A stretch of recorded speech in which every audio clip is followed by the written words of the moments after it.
सेवकाई वाला व्यक्ति है उसके लिए परमेश्वर ने स्ट्रॉन्ग नियम ठहराए हैं। मसीह में की गई मेहनत कभी व्यर्थ नहीं जाती। तीतुस 1 उसकी 4 आयत में लिखा है, तीतुस के नाम जो विश्वास की सहभागिता के विचार से मेरा सदा पुत्र है। ये पौलुस कह रहा है। तीतुस भी उसका एक स्पिरिचुअल सन था। परमेश्वर पिता और हमारे उद्धारकर्ता मसीह यीशु की ओर से तुम्हें अनुग्रह और शांति मिलती है। मैं इसलिए तुम्हें क्रेते में छोड़ आया था कि तू शेष बातों को सुधारे और मेरी आज्ञा के अनुसार नगर नगर प्राचीनों को नियुक्त करे, जो निर्दोष और एक ही पत्नी के पति हों और जिनके बच्चे विश्वासी हों, जिनमें लुचपन और निर्कुंशता का दोष ना हो, क्योंकि अध्यक्ष को परमेश्वर का भंडारी होने के कारण निर्दोष होना चाहिए। ना हठी, ना क्रोधी, ना पियक्कड़, ना मारपीट, ना नीच कमाई का लोभी, अतिथि सत्कार करने वाला, भलाई का चाहने वाला, संयमी, न्यायी, पवित्र, जितेंद्रिय।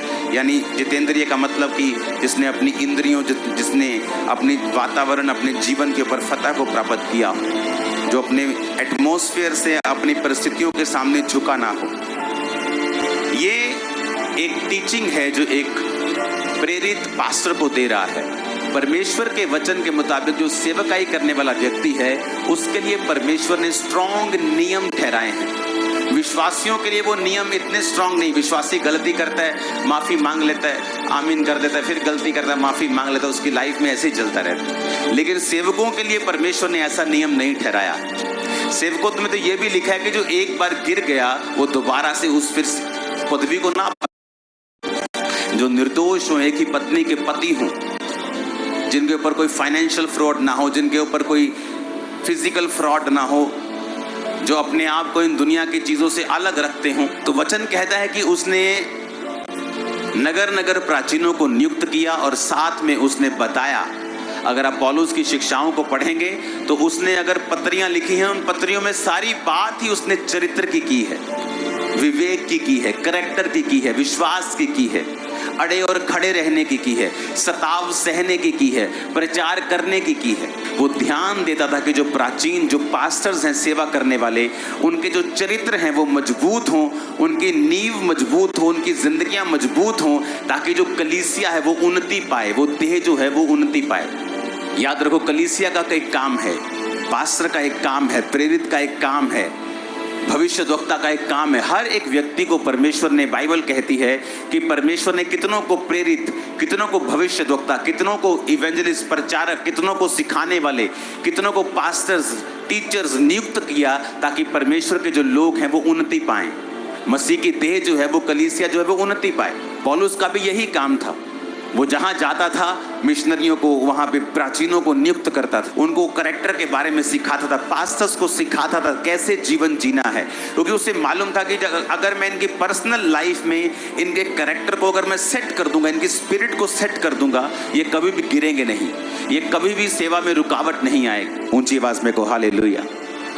9 आयत में लिखा है, और वह विश्वासियों के वचन पर जो धर्मोपदेश के अनुसार है स्थिर रहे, कि खरी शिक्षा से उपदेश दे सके और विरोधियों के मुंह बंद कर सके, क्योंकि बहुत से लोग निर्गुंज, बकवादी और धोखा देने वाले हैं, विशेष करके खतना वालों में से।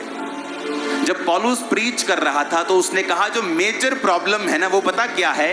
वो अविश्वासी नहीं है, वो यहूदी हैं, वो क्रिश्चियन लोग हैं, जो मेन बकवाद करने वाले, झूठ फैलाने वाले, निर्कुंज, धोखा देने वाले। निर्कुंज का मतलब जिनको खुद कोई दर्शन नहीं है, लेकिन पौलुस जो दर्शन के नीचे था उसकी वो खिलाफत करते थे। कहता खतना वालों, विशेष करके खतना करने वालों से इनका मुंह बंद करना चाहिए। ये लोग नीच कमाई के लिए अनुचित बातें सिखाकर घरों के घर बिगाड़ देते हैं। कहता है ये लोग जो अपने आप को मसीही कहते हैं, क्रिश्चियन कहते हैं, नीच कमाई के लोभी हैं। आज चर्च में सिस्टम है, अगर आपको क्रूसेड करवाना है आपको इसी नंबर पे ऑफरिंग भेजनी है। क्यों? ताकि लोग इस मिनिस्ट्री का नाम गलत इस्तेमाल कभी ना कर सकें, इसको बिजनेस ना बना सकें। जो क्रूसेड्स आज लोगों की कमाई का साधन बन गए कि बड़े पास्टर का क्रूसेड करवाओ, पैसे ऐंठो लोगों से और फिर कहो जी हमने क्रूसेड करवाया। मैंने कहा ऐसा नहीं होगा। आप एक सिस्टम के नीचे काम करेंगे और यही सिस्टम होगा कि लोग एक जगह बोएंगे, वहां से सारा खर्चा होगा, चर्च पे कर देगी। पौलुस जाता था, प्राचीन नियुक्त करता था, आगे निकलता था, फिर वापसी पे देखता था कि जो मैंने दिया है काम, प्रोटोकॉल, जितने मैंने वचन दिए हैं, क्या वो फॉलो कर रहे हैं सभी को? क्या सबके चरित्र ठीक है? कोई नीच कमाई का लोभी तो नहीं है इनमें? कोई निर्कुंज तो नहीं है? पकवादी तो नहीं है? धोखा देने वाला तो नहीं? कहता विशेष करके जो खतरा वाले लोग हैं, जो मूसा की व्यवस्था पे चलने वाले, अपने आप को यहोवा के लोग जो अपने आप को कहलाते हैं, विशेष करके वो नीच कमाई के लोभी हैं, धोखा देने वाले हैं, पकवादी हैं, अनुचित बातें सिखाते हैं, बकवाद करते हैं, जो बातें अनुचित हैं उनको बोलते हैं। और वचन कहता है कि पौलुस के अंदर ये बोझ था। अगर इसलिए आज जब आप यूरोप साइड जाएंगे, आपको डायरेक्ट दिखेगा कि यहाँ पर जो काम किया गया था उसका असर आज 2000 साल बाद भी आपको वहां नजर आता है। मसीह में की गई मेहनत कभी व्यर्थ नहीं जाती।